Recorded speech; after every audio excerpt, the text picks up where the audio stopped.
সূরাতুল বাকারার তাফসীর আমরা আলোচনা করছিলাম, যেখানে হযরতে ইব্রাহিম আলাইহিসসালাতু ওয়াসসালাম এবং হযরতে ইসমাঈল আলাইহিসসালাতু কাবা ঘর নির্মাণ করার পর আল্লাহ সুবহানাহু করছেন, বেশ কয়েকখানা দোয়া করেছিলেন, যে আলোচনাগুলো আমরা গত পর্বে আলোচনা করেছি। আজকে কাবা শরীফ নির্মাণ পরবর্তী সর্বশেষ দোয়া, সেই দোয়াখানা যা আল্লাহ সুবহানাহু ওয়া তাআলা পবিত্র কোরআন মাজিদে বর্ণনা করেছেন, সেইখান থেকে আমাদের আলোচনা শুরু করব ইনশাআল্লাহ। সূরাতুল বাকারার 129 নম্বর আয়াতে এসে আল্লাহ সুবহানাহু ওয়া তাআলা বলছেন, বা'দা আউযু বিল্লাহি মিনাশ শাইতানির রাজিম, রব্বানা ওয়াবআথ ফীহিম রাসূলাম মিনহুম ইয়াতলু আলাইহিম আয়াতিকা। হে আমাদের রব, হে আমাদের প্রতিপালক, আপনি তাদের মধ্যে একজন রাসূল প্রেরণ করুন, যেই রাসূল তাদের কাছে আপনার আয়াতসমূহ তিলাওয়াত করে শোনাবেন। শুধুমাত্র তাই নয়, যেই রাসূলকে আপনি মক্কাবাসীর কাছে প্রেরণ করবেন, সেই রাসূল যেন তাদেরকে ওয়ায়ুআল্লিমুহুমুল কিতাবা ওয়াল হিকমা, তাদেরকে যেন সেই আয়াতসমূহের তালিম, তাফসির, তাবিল, এই সব কিছু যেন শিক্ষা দেন, এবং সেই সাথে হিকমতের শিক্ষা যেন দেন। কয়টা জিনিস? দুইটা জিনিস। কুরআন মাজিদের তালিম, তাফসির, তাবিল বা কুরআন মাজিদের ব্যাখ্যা, কিতাবের ব্যাখ্যা, আয়াতসমূহের ব্যাখ্যা কে শিক্ষা দিবেন? রাসূল সাল্লাল্লাহু আলাইহি ওয়াসাল্লাম। এবং সাথে আরেকটা জিনিস শিক্ষা দিবে, সেটা কি? হিকমত। জিনিসটার নাম কি বলেন? মনে রাখবেন, জ্ঞান এবং প্রজ্ঞা দুইটা জিনিস কখনোই এক বিষয় নয়। জ্ঞান এবং প্রজ্ঞা দুইটা কখনোই এক বিষয় নয়। আমরা আরবিতে বলি ইলম, বাংলায় বলি জ্ঞান, ঠিক না? আরবি ইলম শব্দের অর্থ কি? জ্ঞান। এই জন্য আমরা আরবি বিষয়ে যারা পারদর্শী, কোরআন সুন্নাতে যারা পারদর্শী, তাদেরকে আমরা বলি আলিম। কি বলি? ইলম থেকে এটা উৎপন্ন হয়েছে, ইলম থেকে এটার উৎপত্তি হয়েছে। মনে রাখবেন, ইলম আসে কিতাব পড়ার মাধ্যমে। কিসের মাধ্যমে? জ্ঞান আসে কিতাব পড়ার মাধ্যমে। কিন্তু আল্লাহ সুবহানাহু ওয়া তাআলা বলছেন, আমার রাসূল শুধুমাত্র ইলম শেখানোর জন্য আসেন নাই, আমার রাসূল ইলমের সাথে সাথে হিকমত শিক্ষা দেওয়ার জন্য এসেছেন। তার মানে বোঝা গেল, ইলম এবং হিকমত দুইটা ভিন্ন জিনিস। ইলম এবং হিকমত দুইটা ভিন্ন জিনিস। ইলম আসে কিতাবের চর্চার মাধ্যমে, কিতাব পড়ার মাধ্যমে, বই পড়ার মাধ্যমে।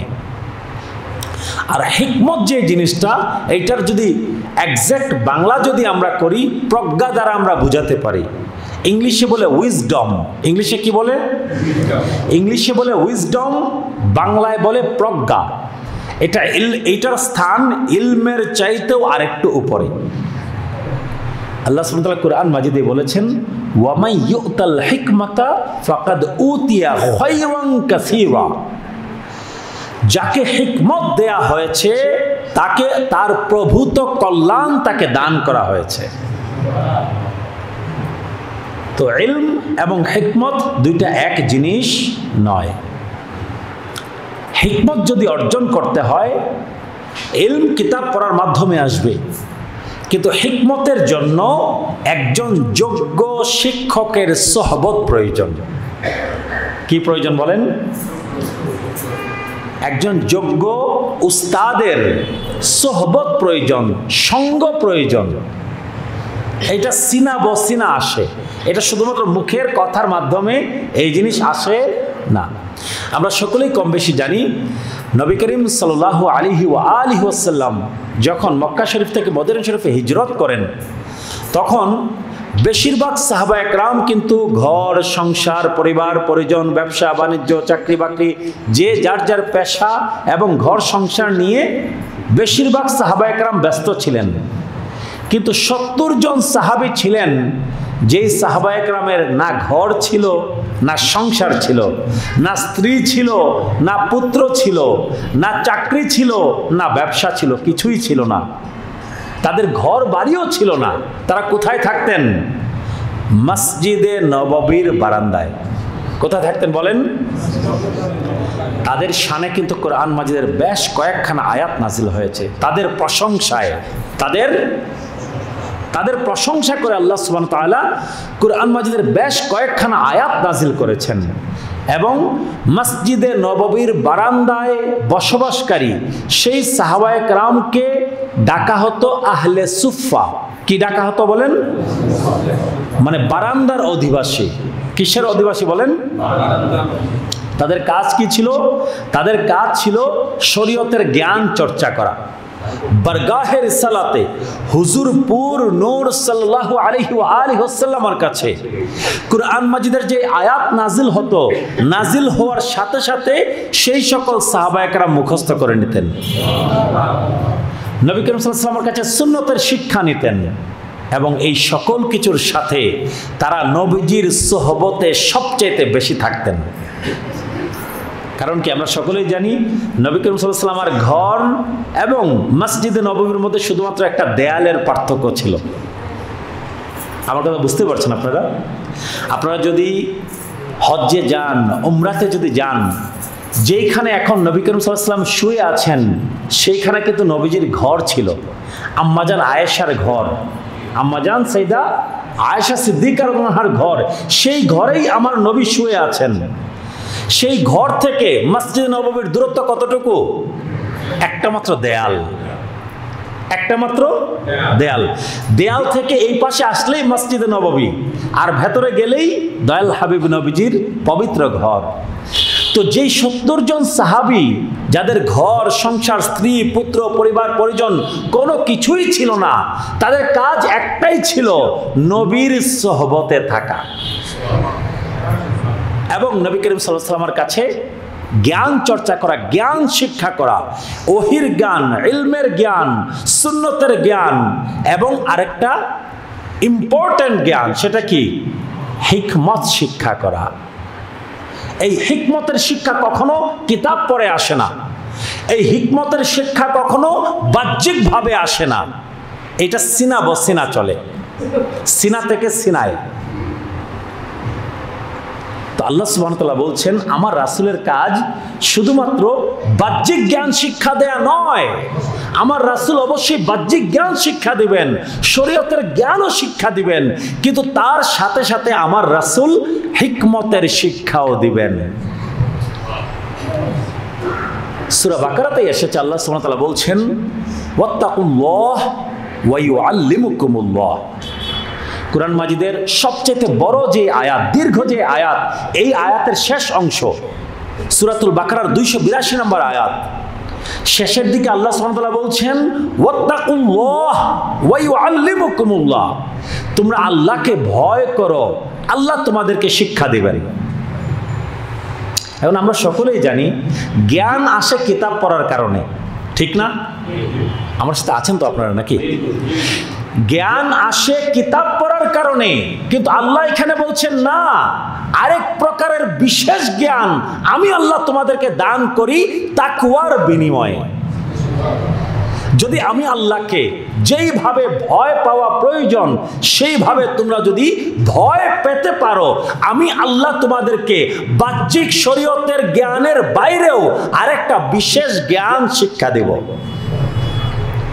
যে বিশেষ জ্ঞানের কথা আল্লাহ সুবহানাহু ওয়া তাআলা সূরাতুল কাহাফের মধ্যে বলেছেন, মুসা আলাইহিস সালাতু ওয়াস সালাম এবং হযরতে খিজির আলাইহিস সালাতু ওয়াস সালামের মধ্যে যখন সাক্ষাৎ হয়েছিল, আল্লাহ সুবহানাহু ওয়া তাআলা সূরাতুল কাহাফের মধ্যে বর্ণনা করছেন ফাওয়াজাদা আবদাম মিন ইবাদিনা আতাইনাহু রাহমাতাম মিন ইনদিনা ওয়া আল্লামনাহু মিন লাদুন্না ইলমা। আল্লাহ সুবহানাহু ওয়া তাআলা বলছেন আমার নবী মূসা, আমার রাসূল মূসা এবং ইউশা ইবনে নুন দুইজন সমুদ্রের পাড় দিয়ে হাঁটতে হাঁটতে আস্তে আস্তে ধীরে ধীরে আমার অতি প্রিয় বান্দাদের মধ্যে একজন বান্দার সাক্ষাৎ পেল। আমার যে যেই প্রিয় বান্দাকে আমি আল্লাহ আমার পক্ষ থেকে বিশেষ রহমত দিয়েছিলাম, ওয়া আল্লামনাহু মিন লাদুন্না ইলমা, আমি আল্লাহর পক্ষ থেকে বিশেষ ইলমে লাদুনি যাকে দান করেছিলাম। কার কথা বলা হচ্ছে? খিজির আলাইহিস সালাতু ওয়াস সালামের কথা। মুসা নবী, ইউশা ইবনে নুন, দুইজনই নবী ছিলেন। দুইজনই কি ছিলেন বলেন? দুইজনই কার সাক্ষাৎ পেয়েছেন? খিজির আলাইহিস সালাতু ওয়াস সালামের সাক্ষাৎ পেয়েছেন। আল্লাহ বলছেন, আমার খিজির কোনো সাধারণ বান্দা ছিল না, আমার অতি প্রিয় বান্দা, যাকে আমি আল্লাহ আমার পক্ষ থেকে বিশেষ রহমত দান করেছি এবং ইলমে লাদুনি দান করেছি। হিকমত মূলত হচ্ছে ইলমে লাদুনি। আল্লাহ সুবহানাহু ওয়া তাআলা কুরআন মাজিদে এই ইলমে লাদুনির দিকে অন্যভাবে ইঙ্গিত করেছেন, যা নবী করিম সাল্লাল্লাহু আলাইহি ওয়াসাল্লাম পবিত্র জবানে ব্যাখ্যা করে গেছেন। ইত্তাকু ফিরাসাতাল মুমিন ফাইন্নাহু ইয়ানজুরু বিনূরিল্লাহ, সাবধান, তোমরা প্রকৃত মুমিন যে হয়ে গেছে, প্রকৃত আল্লাহ ওয়ালা যে হয়ে গেছে, তার ফেরাসতকে তোমরা ভয় করো। তার অন্তর্দৃষ্টি, ফেরাসা আরবি শব্দ, বাংলা হচ্ছে অন্তর্দৃষ্টি। তার অন্তর্দৃষ্টিকে তোমরা ভয় করো। কেন ভয় করবে? ফাইন্নাহু ইয়ানজুরু বিনূরিল্লাহ, নিশ্চয়ই সে আল্লাহর নূরের মাধ্যমে সকল কিছু দেখতে পায়। নবী করিম সাল্লাল্লাহু আলাইহি ওয়াসাল্লামের হাদিস। তো আমার রাসূল দুই প্রকারের জ্ঞান সাহাবায়ে কেরামকে শিক্ষা দিয়েছেন। একটা হচ্ছে কুরআন মাজিদের তাফসিরের জ্ঞান, তা'উইলের জ্ঞান, সুন্নতের জ্ঞান, আরেকটা হচ্ছে হিকমতের জ্ঞান, যেই জ্ঞান বিশেষ জ্ঞান, যেই জ্ঞান কখনো কিতাব পড়ে পাওয়া যায় না, এটা চলে আসে সিনা বসিনা, স্টেপ বাই স্টেপ, সোহবতের মাধ্যমে আসে। আপনি আল্লাহ ওয়ালাদের সোহবতে যদি বসেন, তবেই কেবলমাত্র সেই জ্ঞান আপনি প্রাপ্ত হবেন।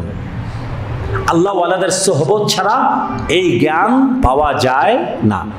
এটার জন্য আপনাকে রিয়াজত করতে হবে, সাধনা করতে হবে, তাসকিয়া করতে হবে, আত্মশুদ্ধির চর্চা করতে হবে। কারণ আল্লাহ সুবহানাহু ওয়া তাআলা এরপরেই বলছেন, ওয়াইজাক্কিকুম, আমার রাসূল এসেছেন তোমাদেরকে পবিত্র করার জন্য, তোমাদের তাসকিয়া হাসিল করানোর জন্য, তোমাদের ভেতরের এবং বাহিরের জগতের পবিত্রতা অর্জন শেখানোর জন্য আমার রাসূল এই দুনিয়াতে এসেছেন। তোমাদেরকে পবিত্র করবেন, তোমাদের বিশেষ করে ভেতরের জগৎকে। বাহিরের জগতের পবিত্রতা আছেই, অজু গোসলের মাধ্যমে, তায়াম্মুমের মাধ্যমে, কাপড় পবিত্র করার মাধ্যমে, নামাজের জায়গা পবিত্র করার মাধ্যমে বাহ্যিক পবিত্রতা তো আছেই। ভেতরের জগতের পবিত্রতাও কি আরো বেশি প্রয়োজন। রাগ, লোভ, জিদ, হিংসা, অহংকার, আমিত্ব, বরত্ব, মিথ্যাবাদিতা, কপটতা, এই রকম গীবত, চুগলখড়ি, হৃদয়ের যত বিমার আছে, কলবি যত বিমার আছে, এই কলবি বিমারগুলো থেকে আপনার কলবটাকে, আপনার অন্তরটাকে পরিপূর্ণ পবিত্র করার পদ্ধতি শিখিয়েছেন আপনার আমার রাসূল হুজুর পুর নূর সাল্লাল্লাহু তাআলা আলাইহি ওয়া আলিহি ওয়াসাল্লাম। তো আমার রাসূল যেই প্রধান দায়িত্বগুলো নিয়ে এসেছিলেন দুনিয়াতে, আল্লাহ সুবহানাহু ওয়া তাআলা এই আয়াতে বর্ণনা করছেন। হযরত ইব্রাহিম আলাইহিস সালাতু ওয়াস সালাম, হযরত ইসমাঈল আলাইহিস সালাতু ওয়াস সালামের ভাষায় তারা আল্লাহর কাছে দোয়া করছেন, এমন রাসূলকে মক্কাবাসীর কাছে পাঠান, যেই রাসূল মক্কার মানুষকে কুরআনের আয়াত তিলাওয়াত শিক্ষা দিবেন, কুরআনের তালিম শিক্ষা দিবেন, হিকমত শিক্ষা দিবেন এবং তাদেরকে পবিত্র করবেন। ইন্নাকা আনতাল আজিজুল হাকিম। এখন আল্লাহ সুবহানাহু ওয়া তাআলাকে উদ্দেশ্য করে বলছেন, হে আল্লাহ, আমরা তো দোয়া করলাম, নিশ্চয়ই আপনি পরম পরাক্রমশালী এবং মহাপ্রজ্ঞাময়, হিকমতের মালিক আপনি, হিকমতের মালিক আপনি, প্রজ্ঞার আধার আপনি, প্রজ্ঞার উৎস আপনি আল্লাহ। পরের আয়াতে আল্লাহ সুবহানাহু ওয়া তাআলা বলছেন 130 নম্বর আয়াতে, ওয়া মাই ইয়ারগাবু আম মিল্লাতি ইব্রাহিমা ইল্লা মান সাফিহা নাফসা। আল্লাহ সুবহানাহু ওয়া তাআলা বলছেন, এই যে মিল্লাতে ইব্রাহিমি একটা শব্দ বলি, আমরা বলি না মিল্লাতে ইব্রাহিমি মানে কি? ইব্রাহিম আলাইহিস সালাতু ওয়াস সালামার মিল্লাত, ইব্রাহিম আলাইহিস সালাতু ওয়াস সালামার ধর্ম, ইব্রাহিম আলাইহিস সালাতু ওয়াস সালামার দ্বীন। আমাদেরকেও কিন্তু মিল্লাতে ইব্রাহিমি বলা হয়, বলা হয় না? আমরা কি বলেন? মিল্লাতে ইব্রাহিমি। ইব্রাহিম আলাইহিস সালাতু ওয়াস সালামা যেই দিন, যেই ধর্ম, যেই সুন্নত, যেই শিক্ষা রেখে গেছেন, আমরা কিন্তু সেইটার উপরেই কায়েম আছি। কারণ তিনি নবী করিম সাল্লাল্লাহু আলাইহি ওয়া আলিহি ওয়াসাল্লামের পূর্বপুরুষ। আল্লাহ সুবহানাহু ওয়া তাআলা ওনাকে বিশেষ সম্মান দিয়েছেন। অসংখ্য অগণিত নবী এবং রাসূলগণের পূর্বপুরুষ। এবং আমাদের মুসলমানদের জাতির পিতাও বলা হয় কাকে? ইব্রাহিম আলাইহিস সালাতু ওয়াস সালামকে। তো আল্লাহ সুবহানাহু ওয়া তাআলা বলছেন, ইব্রাহিম আলাইহিস সালাতু ওয়াস সালামের মিল্লাত থেকে, ইব্রাহিম নবীর দিন থেকে মুখ ফিরিয়ে নেয় যে ব্যক্তি, সে ব্যক্তি নিজেকে মহা বোকার মধ্যে শামিল করে নিয়েছে। একমাত্র বোকা ছাড়া, মূর্খ ছাড়া, আহম্মক ছাড়া আর কেউ ইব্রাহিম নবীর দিন থেকে নিজের মুখ ফিরিয়ে নিতে পারে না। ওয়ালাকাদ ইসতাফাইনাহু ফিদ দুনিয়া, আল্লাহ সুবহানাহু ওয়া তাআলা বলছেন, নিশ্চয়ই ইব্রাহিমকে আমি আল্লাহ দুনিয়াতে সকলের উপরে নির্বাচিত করেছি। সকলের উপরে নির্বাচিত করেছি, মনোনীত করেছি।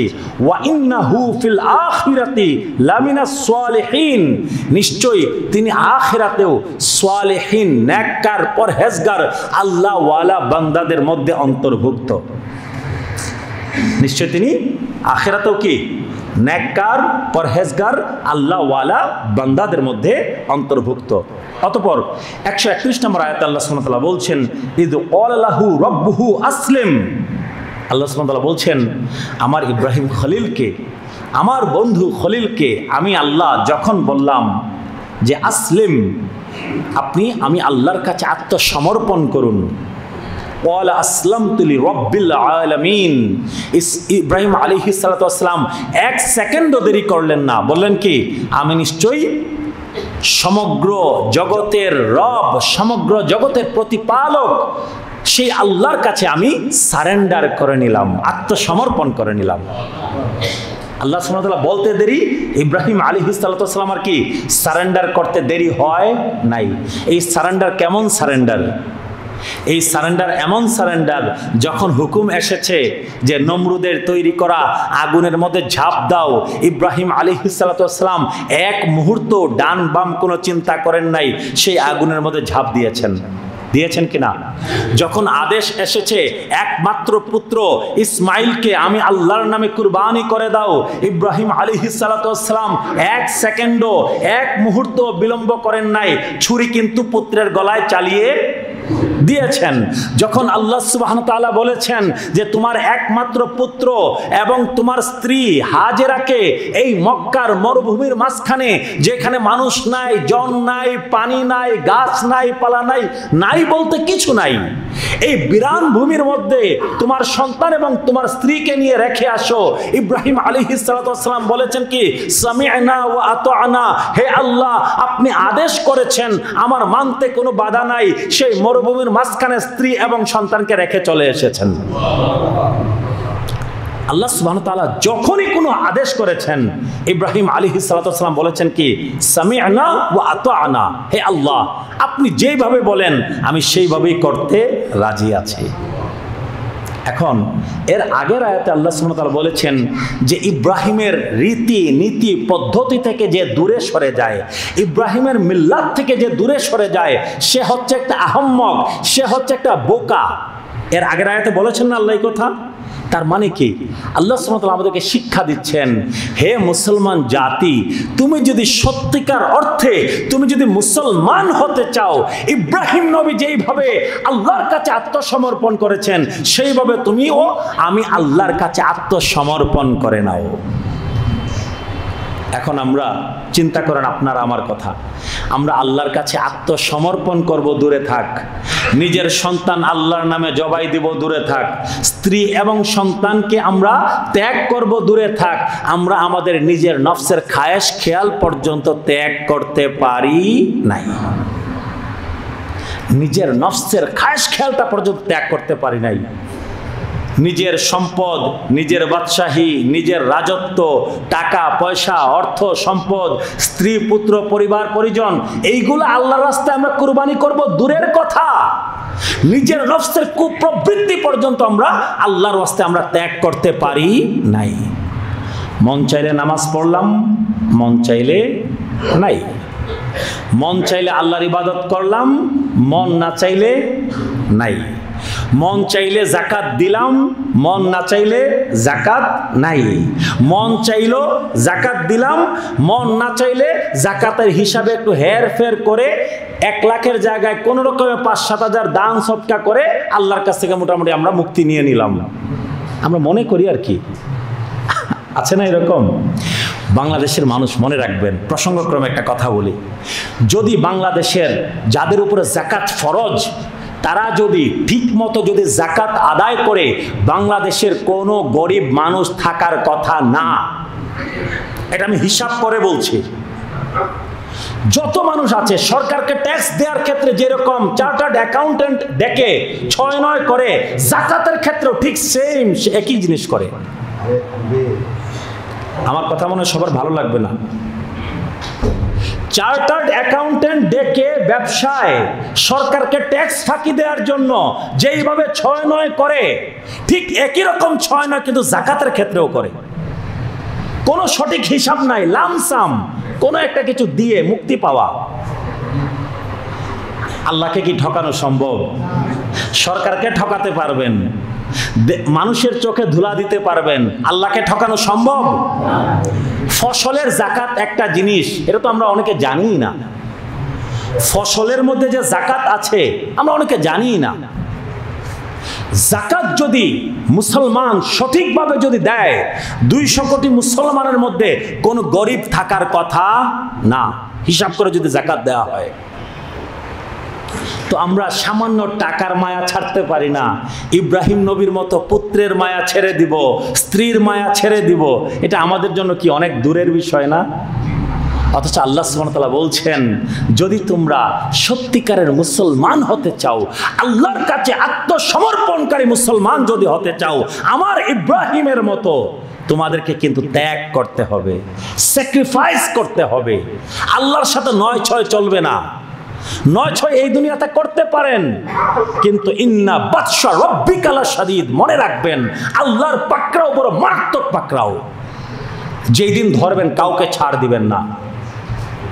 16 বছর হয়তো বা মাথার উপরে ছড়ি ঘুরিয়ে খেয়েছেন, মাত্র 5 মিনিট লেগেছে, ইশারায় বলছি। 16 বছর বহুত জুলুম অত্যাচার করেছেন, মাত্র 5 মিনিট লেগেছে। 5 মিনিটে পাশার দান উল্টে গেছে।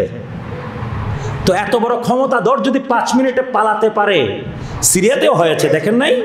বাশার আল আসাদ 34 বছর সিরিয়ার মুসলমানদের উপরে ছড়ি ঘুরিয়েছে, কয় মিনিট লেগেছে? 5 মিনিট। তো আল ইন্না বাতশা রাব্বিকা লাশাদীদ, মনে রাখবেন দুনিয়াতেও আল্লাহর পাকড়াও বড় কঠিন, আখিরাতের পাকড়াও তো আরো বেশি কঠিন। যেদিন ধরবেন সব দান উল্টে দিবেন। আপনি আজকে 1 লাখ টাকা হয়তো জাকাত ফাঁকি দিচ্ছেন, এমন এক চিপার মধ্যে পড়বেন কোটি কোটি নিয়ে টান দিবে, কোটি কোটি নিয়ে টান দিবে। সম্পদ সব বিক্রি করে ব্যাংকের কাছে আপনার ব্যাংকরাপ্ট হয়েও মুক্তি পাবেন না। কাজে আল্লাহকে কখনো ফাঁকি দিতে যায় না। আল্লাহকে যদি ফাঁকি দিতে যান, দুনিয়াতেও কঠিন পাকড়াওয়ের মুখে পড়বেন, আখিরাতের পাকড়াও তো আছেই। সকালের ধনী, সন্ধ্যাবেলা ফকির, এরকম ইতিহাস কিন্তু পৃথিবীতে বহু, অসংখ্য, অগণিত। সম্মানিত উপস্থিতি, আল্লাহ সুবহানাহু ওয়া তাআলা 132 নম্বর আয়াতে এসে বলছেন সূরাতুল বাকারার, বা'দা আউযু বিল্লাহি মিনাশ শাইতানির রাজীম, ওয়া ওয়াসসা বিহা ইব্রাহিমু বানিহি ওয়া ইয়াকুবু ইয়া বানিয়া ইন্নাল্লাহা আস্তাফা লাকুমুদ-দীনা ফালা তামুতুন্না ইল্লা ওয়া আনতুম মুসলিমুন। আল্লাহ সুবহানাহু ওয়া তাআলা বলছেন, আর এই ওয়াসিয়ত করেছেন ইব্রাহিম আলাইহিস সালাতু ওয়াস সালাম এবং ইয়াকুব আলাইহিস সালাতু ওয়াস সালাম তার সন্তানদেরকে, ইয়া বুনাইয়া, হে আমার সন্তান, ইন্নাল্লাহা আস্তাফা লাকুমুদ-দীনা, নিশ্চয়ই আল্লাহ সুবহানাহু ওয়া তাআলা এই মিল্লাতে ইব্রাহিমি, দ্বীনে ইব্রাহিমীকে তোমাদের জন্য মনোনীত করেছেন। কোন দিনকে বলেন? দ্বীনে ইব্রাহিমীকে, মিল্লাতে ইব্রাহিমীকে তোমাদের জন্য মনোনীত করেছেন। ফালা তামুতুন্না ইল্লা ওয়া আনতুম মুসলিমুন, তোমরা মুসলমান না হয়ে কেউ মৃত্যুবরণ করবে না। অর্থাৎ আমরা এই আয়াত দ্বারা বুঝতে পারি ইসলাম কোনো নতুন ধর্ম নয়। ইসলাম কি বলেন? ইসলাম কোনো নতুন ধর্ম নয়। আগের যুগের যত নবী রাসূল ছিলেন প্রত্যেকের ধর্ম ছিল ইসলাম। প্রত্যেকের ধর্ম কি ছিল বলেন? ইসলাম। নাম ভিন্ন থাকতে পারে কিন্তু কাজে সবাই মুসলমান ছিলেন। কারণ মুসলমান শব্দের একটা অর্থ হচ্ছে আল্লাহর কাছে আত্মসমর্পণকারী। আল্লাহর কাছে কি বলেন? আত্মসমর্পণকারী। তো প্রত্যেক নবী এবং রাসূলকে আল্লাহর কাছে আত্মসমর্পণ করেন নাই? সেই হিসেবে প্রত্যেক নবী এবং রাসূল মুসলিম ছিলেন। কি ছিলেন বলেন? মুসলিম ছিলেন। তো হযরত ইব্রাহিম আলাইহিস সালাতু ওয়াস সালাম, হযরত ইয়াকুব আলাইহিস সালাতু ওয়াস সালাম তাদের সন্তানদেরকে এই ওসিয়ত করে গেছেন যে তোমরা এই দ্বীনের উপরে কায়েম থাকো, মিল্লাতে ইব্রাহিমের উপরে, ইসলামের উপরে তোমরা কায়েম করো এবং পরিপূর্ণ মুসলমান না হয়ে, পরিপূর্ণ আত্মসমর্পণকারী না হয়ে তোমরা কেউ মৃত্যুবরণ করবে না। যদি মুক্তি পেতে হয় আল্লাহর কাছে পরিপূর্ণ আত্মসমর্পণকারী আমাদেরকে হতে হবে। আল্লাহ সুবহানাহু ওয়া তাআলা এখন নবী করিম সাল্লাল্লাহু আলাইহি ওয়াসাল্লামকে প্রশ্ন করছেন, ও আমার হাবিব, আম কুনতুম শুহাদা ইদ হাদরা ইয়াকুব আল মাউত। ও আমার হাবিব, আজকে যারা ইহুদি নাসারা হিসেবে নিজেদেরকে দাবি করে তাদেরকে জিজ্ঞেস করুন, তোমরা কি সেই সময় উপস্থিত ছিলে যখন ইয়াকুব নবীর দুনিয়া ত্যাগের সময় যখন এসে উপস্থিত হয়েছিল? কোন নবীর বলেন? ইয়াকুব আলাইহিস সালাতু ওয়াস সালামের এক নাম কিন্তু ইসরাইল। কি নাম বলেন? ইসরাইল। এবং বনু ইসরাইল শব্দের অর্থ হচ্ছে ইসরাইলের আওলাদ। অর্থাৎ ইহুদি নাসারা যারা আছে তাদেরকে বনু ইসরাইল ডাকা হয়। কি ডাকা হয়? কারণ তারা ইয়াকুব আলাইহিস সালাতু ওয়াস সালামের 12 জন সন্তানের আওলাদ। তারা কি বলেন? ইয়াকুব নবীর 12 জন সন্তানের আওলাদ। আল্লাহ সুবহানাহু ওয়া তাআলা সেই দিকে ইঙ্গিত করে বলছেন যে ইয়াকুব আলাইহিস সালাতু ওয়াস সালামের যখন বাহ্যিকভাবে দুনিয়া ত্যাগ করার সময় আসলো, তিনি তার সকল সন্তানদেরকে ডাকলেন, শেষ কিছু কথা বলবেন তাদের উদ্দেশ্যে। ইয়াকুব নবী কে ছিলেন আমরা জানি তো? ইউসুফ আলাইহিস সালামের আব্বা। আবার ওনার আব্বা কে ছিলেন? ইয়াকুব নবীর আব্বার নাম কি ছিল? ইসহাক আলাইহিস সালাতু ওয়াস সালাম। ইসহাক আলাইহিস সালাতু ওয়াস সালামের আব্বার নাম কি ছিল? ইব্রাহিম আলাইহিস সালাতু ওয়াস সালাম। অর্থাৎ ইসমাইল আলাইহিস সালাতু ওয়াস সালাম এবং ইসহাক আলাইহিস সালাতু ওয়াস সালাম বৈমাত্রেয় ভাই, সৎ ভাই ছিলেন দুইজন। বিবি সারার ঘরে ইসহাক আলাইহিস সালাতু ওয়াস সালাম আর বিবি হাজেরার ঘরে হযরতে ইসমাইল আলাইহিস। মানে কি? হযরতে ইয়াকুব নবী ছিলেন ইব্রাহিম নবীর নাতি। কার নাতি বলেন? ইব্রাহিম আলাইহিস সালাতু ওয়াস সালামের নাতি। আচ্ছা, ইয়াকুব আলাইহিস সালাতু ওয়াস সালামের যখন দুনিয়া ত্যাগের সময় আসলো, ইদ ক্বালা লি বানিহি, তিনি তার পুত্রদেরকে ডেকে বললেন, হে আমার সন্তানেরা। 12 জন পুত্র ছিল। কয়জন পুত্র বলেন? 12 জন পুত্র। সবাইকে ডাকলেন, ডেকে বললেন, মা তা'বুদুনা মিন বাদি, হে আমার সন্তানেরা, আমি দুনিয়া থেকে বাহ্যিকভাবে চলে যাওয়ার পরে তোমরা কার ইবাদত করবে? ওয়ালু না'বুদু ইলাহাকা ওয়া ইলাহা আবাইক। গভীরভাবে লক্ষ্য করবেন। তারা সকলেই বললেন যে আমরা ইবাদত করব আপনার রবের, আপনার উপাস্যের। আপনি যার উপাসনা করেছেন, আপনি যাকে মাবুদ মেনেছেন, আমরা তারই উপাসনা করব। ওয়া ইলাহা আবাইক, এবং আপনার পিতা যারা, পূর্বপুরুষ যারা, শব্দটা লক্ষ্য করবেন, আবাইক, আবাউন। আবুনের বহুবচন হচ্ছে আবা।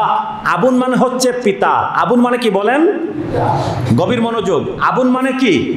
পিতা। আরবি আবুন শব্দের বাংলা হচ্ছে পিতা। আবা হচ্ছে এটার বহুবচন, মানে পিতা সমূহ। আপনার পূর্বপুরুষ যারা, আপনার পিতৃপুরুষ যারা, তারা যাদের ইবাদত করেছেন, যার ইবাদত করেছেন, আমরাও তারই ইবাদত করব। অর্থাৎ এক আল্লাহ ছাড়া আর কারো ইবাদত আমরা করব না। কিন্তু ইয়াকুব আলাইহিস সালাতু ওয়াস সালামের সন্তানেরা বলছেন, পিতা কারা কারা? আবা বলেছেন তো বহুবচন বলেছেন, পিতৃপুরুষ কারা কারা? ইব্রাহিমা ওয়া ইসমাঈলা ওয়া ইসহাকা ইলাহাও ওয়াহিদা। ইব্রাহিম নবীর পিতা, ইব্রাহিম নবীর ইলাহ, ইব্রাহিম নবীর মাবুদ, ইসমাইল নবীর মাবুদ, ইসহাক নবীর মাবুদ, ইলাহা ওয়াহিদা, সকলের মাবুদ ছিলেন এক মাবুদ। ওয়া নাহনু লাহু মুসলিমুন, এবং আমরাও তারই কাছে আত্মসমর্পণকারী। এখন আপনাদের কাছে আমার প্রশ্ন, ইয়াকুব নবীর সন্তানেরা বলছেন যে আপনার পিতাদের যে ইলাহ তার ইবাদত করব। এখন আমার আপনাদের কাছে প্রশ্ন, বাবা পিতা ছিলেন, ইসহাক নবী পিতা ছিলেন সেটা বুঝলাম, ইব্রাহিম আলাইহিস সালাম আপন দাদা ছিলেন ইয়াকুব নবীর সেটা বুঝলাম, ইসমাইল আলাইহিস সালামের কথা বলা হচ্ছে তিনিও নাকি ইয়াকুব নবীর বাবা ছিলেন, আবুন ছিলেন, সেটা কিভাবে বলেন? ইসমাইল আলাইহিস সালাম মূলত ছিলেন ইয়াকুব নবীর চাচা, আপন বলেন চাচা, আপন চাচা, সৎ চাচা, সৎ চাচা। উনাকেও কোরআন বলছে না, উনি আবুন ছিলেন। চাচা হিসেবে চাচার আরবি হচ্ছে আম্মুন। চাচার আরবি কি বলেন? আইন মিম, আম্মুন। আম্মুন মানে হচ্ছে চাচা, কিন্তু কোরআন বলছে না, চাচা বাবার জায়গায়। এখন আপনাদেরকে আমি শেষ পয়েন্ট বলছি আজকের। অনেকে প্রশ্ন তুলেন, ইজ ক্বালা ইব্রাহিমু লিআবিহি আযার। কোরআন মাজিদে এসেছে যখন ইব্রাহিম আলাইহিস সালাম তার আবুন আযরকে বললেন, এই কথা দিয়ে তারা দলিল দেয় যে কোরআন বলেছে ইব্রাহিম নবীর আবুন মানে পিতা আযর মূর্তি পূজারী ছিলেন, ছিলেন, থাকেন, এখানে থাকেন। তারা বলে যে ইব্রাহিম নবীর পিতা আবুন বলা হয়েছে, তিনি মূর্তি পূজারী ছিলেন, মানে নবী করিম সাল্লাল্লাহু আলাইহি ওয়াসাল্লামের পূর্বপুরুষের মধ্যে একজন মূর্তি পূজারী ছিল, বলেন না নাউযুবিল্লাহ। তো যদি আবুন শব্দের অর্থ পিতা নিয়ে যদি আপনি অর্থ করেন, তাহলে এইখানে ইসমাইল নবীকেও বলা হয়েছে ইয়াকুব নবীর আবুন, পিতা, অথচ আসলে কি তিনি পিতা ছিলেন? ছিলেন কি? চাচা। তো তার মানে কি কোরআন মাজিদে চাচাকেও আবুন বা পিতা হিসেবে বলা হয়েছে, এবং নবীজির সুস্পষ্ট হাদিস আছে চাচা বাবার জায়গায়। চাচা কি বলেন? বাবার জায়গায়। তো এই আয়াত সুস্পষ্ট ভাবে প্রমাণ করে যে আযর ইব্রাহিম আলাইহিস সালামের জন্মদাতা পিতা ছিলেন না, বরং ইব্রাহিম নবীর চাচা ছিলেন। ইব্রাহিম আলাইহিস সালামের নিজের বাবা, জন্মদাতা পিতা, যাকে বলা হয় ওয়ালিদ। জন্মদাতা পিতা মানে কি? যদি জন্মদাতা পিতা আসে অবশ্যই কোরআন মাজিদে আসবে ওয়ালিদ, লাম ইয়ালিদ ওয়ালাম ইউলাদ, সহজে বুঝে যাবেন। আল্লাহকে কেউ জন্ম দেয় নাই এবং আল্লাহ কাউকে জন্ম দেন নাই। যদি জন্মদাতা পিতা উদ্দেশ্য আসে তাহলে ওয়ালিদ শব্দ আসবে, আবুন আসবে না। কারণ এই আয়াত প্রমাণ করে নবী করিম সাল্লাল্লাহু আলাইহি ওয়াসাল্লামের ঊর্ধ্বতন পূর্বপুরুষ কেউ কোনোদিন মূর্তি পূজা করেন নাই। ইব্রাহিম আলাইহিস সালামের জন্মদাতা পিতার নাম ছিল তারেহ কিংবা তারেখ, যিনি ইব্রাহিম নবীকে একদম ছোট রেখে ইন্তেকাল করেছিলেন। পরবর্তীতে ইব্রাহিম নবীর আম্মাজানের বিয়ে হয়েছিল আযরের সাথে, যিনি ছিলেন তার আপন চাচা। বুঝতে পেরেছেন? তো যদি কোনো ব্যক্তি বলে যে নবীজির পূর্বপুরুষ কেউ মূর্তি পূজা করেছেন, শিরকে লিপ্ত আছেন, তার মুখে ছাই মেখে দিবেন, বলবেন দুরাচার, তোর কথাটা মিথ্যা। নবীর পূর্বপুরুষ কেউ কোনোদিন আল্লাহ ছাড়া দ্বিতীয় আর কারো সামনে মাথা নত করতে পারেন না। সম্মানিত উপস্থিতি, এরই মাধ্যমে আমার আজকের আলোচনা এখানে শেষ করছি।